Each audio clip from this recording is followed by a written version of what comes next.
Very well, ladies and gentlemen. So we begin the episode. Of course, we're going to talk about the preseason format that Arsenal have planned for the next season, the upcoming season.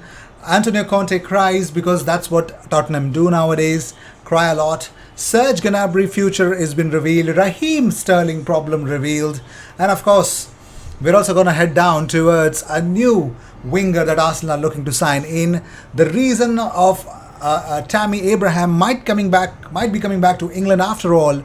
Is that a possibility? We will explore Jose Mourinho's recent interview. So, the first thing that we came to know is that Arsenal will kick off their tour of United States of America. The first game is against Everton in the Charm City match. So Saturday, July 16th at the M&T Bank Stadium, home of the NFL side Baltimore Ravens. And then they face Orlando City, 20th June, Exploria Stadium in Orlando. And then they face Chelsea on 23rd of July, Camping World Stadium in Orlando. So that is the preseason tour of the United States of America for Arsenal. Probably they'll be going somewhere else as well. But for now, that's the update that has been given. So, yes. Moving on, Arsenal have identified Yerry Tielemans according to Simon Collins as one of their top transfer targets. But signing him could hinge on whether Arsenal qualify for the Champions League or not. It is thought that Tielemans could be available for around £30 million, but that could increase if a lot of clubs come and start a bidding war. Well, true, but also according to Voetbal Krant, they say that Yerry Tielemans' transfer to Arsenal is taking shape and talks between the club and his agents are going smoothly. However, the player wants Arsenal to qualify for the Champions League first before he effectively gives his blessing to materialize the transfer. So it all hinges on Thursday. Well, for now Thursday, but that's not the only point of reference when we talk about the Champions League. Of course, we need to talk about the other two games remaining after the Thursday's game against Tottenham. But here we go. Arsenal's next Bologna fullback Aaron Hickey, who's also a transfer target for Napoli. Well, it looks like Edu Gaspar wants to sign Aaron Hickey as a replacement for Nuno Tavares with 20 million euros on the plate. According to British sources, direct contact is expected between Arsenal and Bologna in the next few hours. That's according to Corriere from Bologna. Not only that, Sebastian Pedersen says that Arsenal and Napoli are leading the race for Aaron Hickey with potential offers of up to 20 million euros. Strong Arsenal interest now also confirmed by a local Bologna outlet. So yes, ladies and gentlemen, it is a strong possibility that Aaron Hickey to Arsenal is taking shape and Arsenal are moving quickly. They're not wasting any time. It's actually good news that they should not.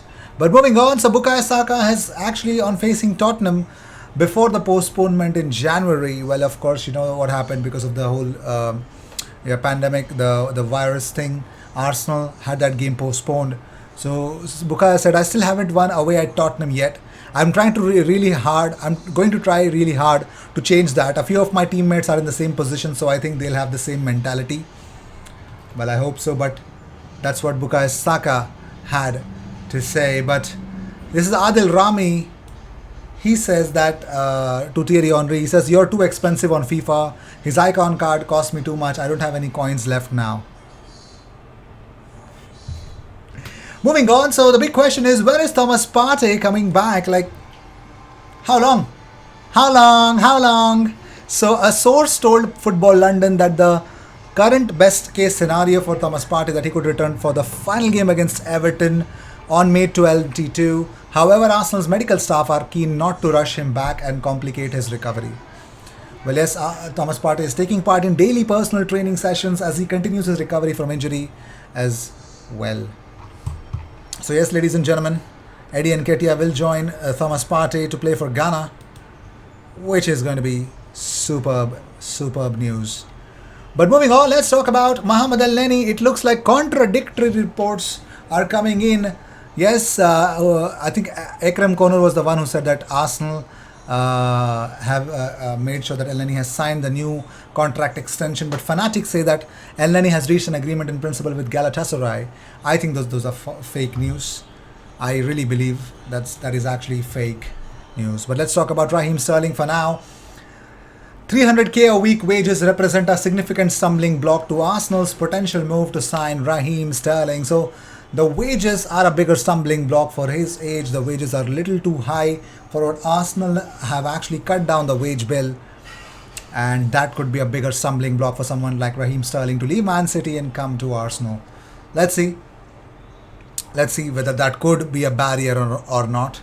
Well, AC Milan are keen on Arsenal defender William Saliba is also a news that needs to be shared, that needs to be talked about, but let's see. Let's see. But for now, we got an update.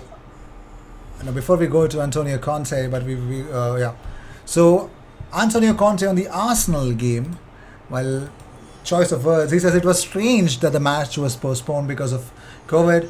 Arsenal did not have any players infected with the virus. We lost a match 3-0 because the Premier League refused to postpone a match for us when we had 10 players infected with the virus. Also, that's not just there, because the sun.co.uk have come up with an article. They say that Spurs players, staff and management are still privately seething about the postponed game with Arsenal due to the pandemic early in January. They're going to cry about it, even if they don't. Suppose if they don't make it into the Champions League, this is the point that they're going to cry about, and I am all for it. Moving on, Arsenal have Serge Gnabry on their short transfer list. The German star is continuing contract extension talks with Munich, according to Ekrem Konur. But I think there's also one more source which says that it is sad news that it looks like Serge Gnabry might extend his contract with Bayern Munich. But hey, talks are not done. He is stalling. There are reports that suggest that Bayern are looking to bring Sadio Mane if Gnabry leaves, and Gnabry could go to Liverpool or something else can happen. But Bayern are interested in Sadio Mane. So lots of reports are coming out from Germany. Let's see which one is true. But talking about it, let's talk about Tammy. Turbo Tammy has killed it in Roma this season. Reached a European final with Roma. So he actually spoke to Sky Sports, not him, I'm sorry, Jose Mourinho spoke about the future of Tammy. He says, I don't think it's an easy decision for a young local player to leave his club, to leave his house, his city, his country, to leave the Premier League, which of course is a competition that when a player is in it, it's hard to leave. He made that option, and I think he made it by trust in me. And I think in this moment, if he wants to go back to England, I don't think he wants now, but if he wants to go back to England, he just needs to click his fingers. I'm so happy for him. Back to the national team, loved in Rome. I don't want to say he's proven everybody wrong, because I think everyone knows that he's a good player. And I think also with Smalling and Tomori showing the English boys that there is life outside the Premier League, and in Italy, there is a life that makes them even better players than they are. That is crazy. It is some real crazy news. But Tammy also reacted to the news that came out about him. He says that I was born and raised in England, so of course there are many rumors here and there, and that there's club interested. I'm clearly doing something right at Roma if people are interested. I just have to stay focused, keep doing my thing, keep playing my football, focus on this competition, the Conference League, where we finish in the league. We'll see what happens in the future. So he's an Arsenal fan, we all know that. Let's see if that's the case or not. Would you take Tammy Abraham at Arsenal? Let me know in the comments though. But first, let's talk about a Porto winger named Pepe. So Arsenal might look to sign Pepe from Porto to replace Pepe from Arsenal. So yes, they are looking to strengthen, and one of the players that they're looking at is Pepe, the 25-year-old, who only arrived at Porto last July from Grêmio for £13.5 million. Successful debut season as well. 4 goals and 4 assists in 27 outings, which is not bad. So reports from A-Bola suggest that Arsenal are serious about signing the tricky wide player who can operate on either flank. He is right-footed but likes to cut inside his fullback and shoot from range. So that is what he offers as well. So it looks like if Arsenal sign him, it would take some considerable amount of money. But let's talk about Eddie Nketiah. Well, West Ham want to sign Eddie Nketiah. A new report claims that West Ham are now in pole position to sign Eddie Nketiah despite his big bust up with Declan Rice. David Moyes would love to have a striker. Well, if he is likely to get someone on a free transfer, that would be more crazy. So Eddie Nketiah to West Ham is being talked about. But will he sign a new contract? Should Arsenal give Eddie Nketiah a new contract? Let me know in the comments. Will that set Arsenal back or not? Let me know in the comments. I would be glad to see your comments about that. Let's see. how things will turn out to be. I will see you in the next one. Until then, cheers, and don't forget to subscribe. If you seek daily Arsenal content this transfer window, definitely you need to subscribe and enjoy the transfer news that's coming your way.